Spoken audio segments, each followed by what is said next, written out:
Just who was Attila the Hun? Where did the fierce barbarian ruler come from? And how far did his power reach? And why was he called the Scourge of God? Here are 10 facts about Attila the Hun, some well-known and some may surprise you. But after learning about this mysterious Hunnic leader, we'll let you decide just who Attila truly was. Number 1. Born into privilege. Attila was born at the beginning of the 5th century AD, into the most powerful noble family in their region. His uncles Octor and Ruga united the Hunnic tribes, and together they founded and ruled the Hunnic Empire. Because of his family's status and because his uncles had Roman ambassadors, Attila received instruction in archery, swordsmanship, lasso use, how to ride and care for horses, and military and diplomatic tactics. He also spoke and possibly even read Gothic and Latin. Historians believe Attila and his brother Bleda were groomed for a leadership role from their early years. Number 2. His deadly ascension to power. Attila became the sole ruler over the Hunnic Empire after a series of timely deaths. His uncle Octor reportedly died from overeating in 430 AD. His other uncle Ruga continued to rule over the Huns for 5 more years, until he suddenly died when he was struck by lightning. Attila's elder brother Bleda thus inherited the title of kingship, but they jointly ruled over the empire until Bleda's death in 445. As tradition has it, Attila had his brother assassinated while out on a hunting trip. And so, as sole ruler over the Huns, Attila led the empire into greatness, as the most effective fighting force of its time, and whose territory at its height spanned from the Caspian Sea to the Rhine River. Number 3. The Scourge of God. The Huns themselves are reputed to be barbaric horsemen who lassoed their enemies on the battlefield, brutally tearing them off their horses and dragging them to a violent death. Only an equally savage, bloodthirsty, and merciless ruler could lead such barbarians into conquest. As the nomadic people invaded Europe, no town was left unplundered. Attila killed, ransacked, and pillaged his way into the empire, and the terrorized Romans fittingly dubbed him the Scourge of God. Under his leadership, the Huns rampaged across the Balkans, invaded Gaul, and marched into Italy with every intention to seize Rome. The Hunnic ruler has been portrayed as a ruthless mass murderer and an enemy of civilization itself, which is a fitting description for the man who destroyed over 70 Roman cities. Number 4. A master negotiator. Of the 2 brothers, Attila was described as the more ambitious warrior. At the start of the brothers' joint reign, Attila immediately negotiated a peace treaty with the Eastern Roman Empire, which required the Romans to pay the brothers 700 pounds of gold a year in exchange for peace. During his first 11 years as co-ruler with his brother, he negotiated 3 peace agreements with the Eastern Roman Empire, the last one of which required his opponents to pay 2,100 pounds of gold a year, plus 6,000 pounds in arrears for the payments that had stopped when the previous treaty was broken. His most famous and perhaps controversial negotiation was with Pope Leo I. Attila and his men were ravaging many cities, and with his ambitions towards Rome, he met with the Pope, who acted as emissary between the Hunnic and Roman empires. There is no record of their conversation, but legend has it that the apparitions of St. Paul and St. Peter appeared to Attila and threatened to kill him if he didn't negotiate peace, pull out of Italy, and return to the great Hungarian plains. And so, while we'll never know what actually took place, Attila and his men stopped their campaign and left Italy. Number 5. The man, the myth, the Hungarian? Speaking of Hungary, their historical representation of Attila differs than the traditionally accepted portrayal of a barbaric, cruel, and merciless warrior.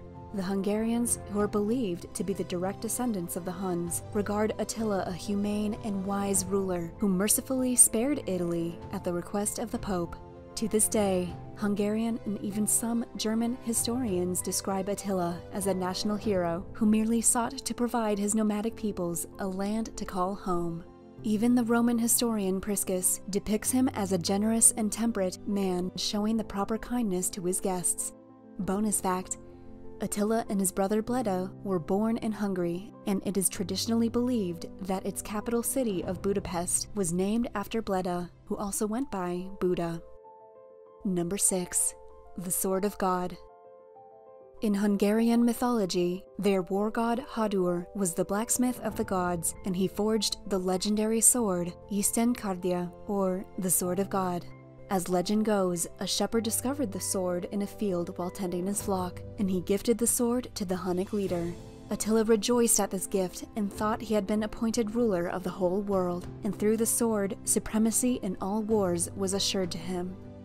The vigor with which he wielded the sword convinced the world that it had been reserved alone for his invincible arm.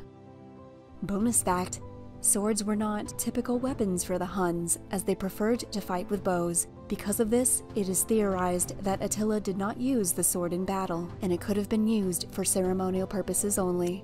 The Art Museum of Vienna claims to be the current home to the Sword of God, and the fact that this particular Hungarian sword is decorated with precious stones and has no sign of wear confirms this theory. Number 7. He started a war because of a woman.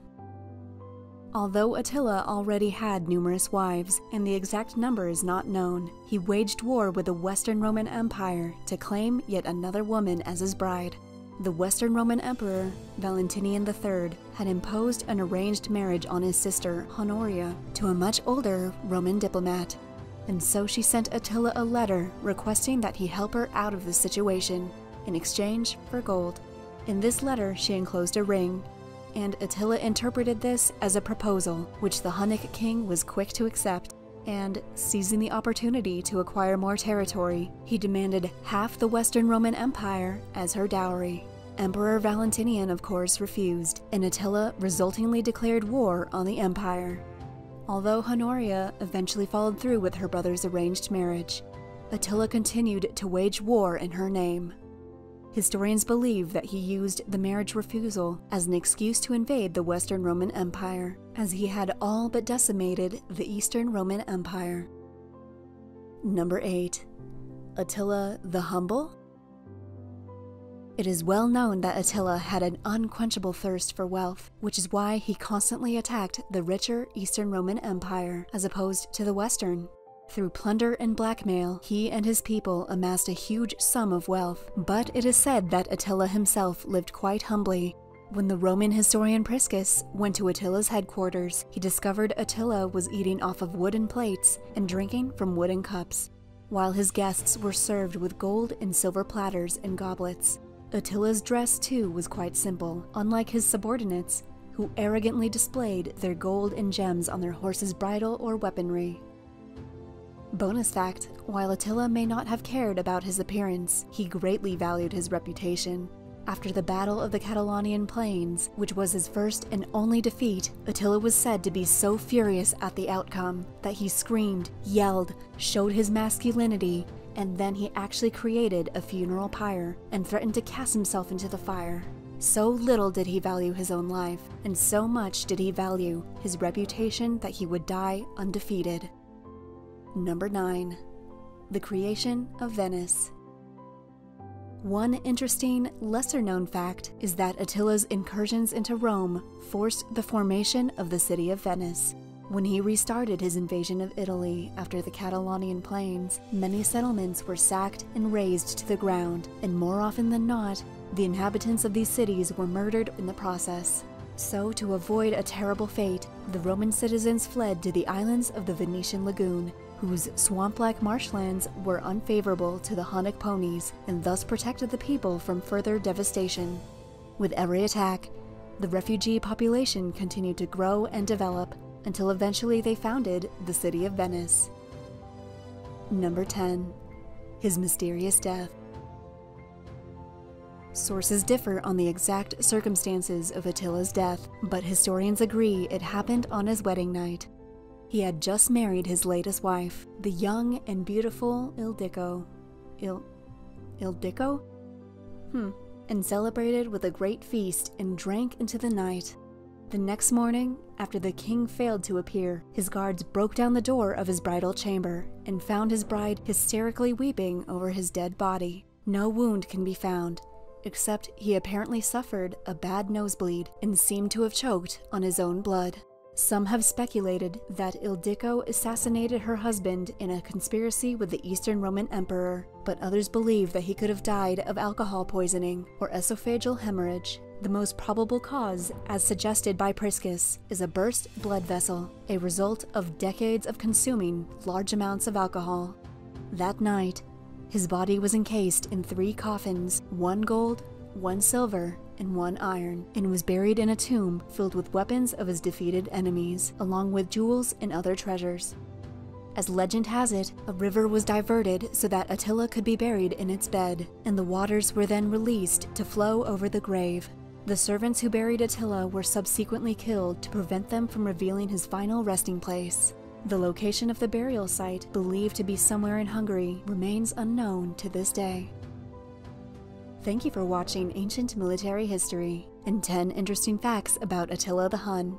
Did any of these facts surprise you, amaze you, or change your mind about the Barbarian Emperor? Let us know in the comments below. And if you liked this video and would like to see more, please subscribe and leave in the comments which ancient military leader you'd like to learn about next.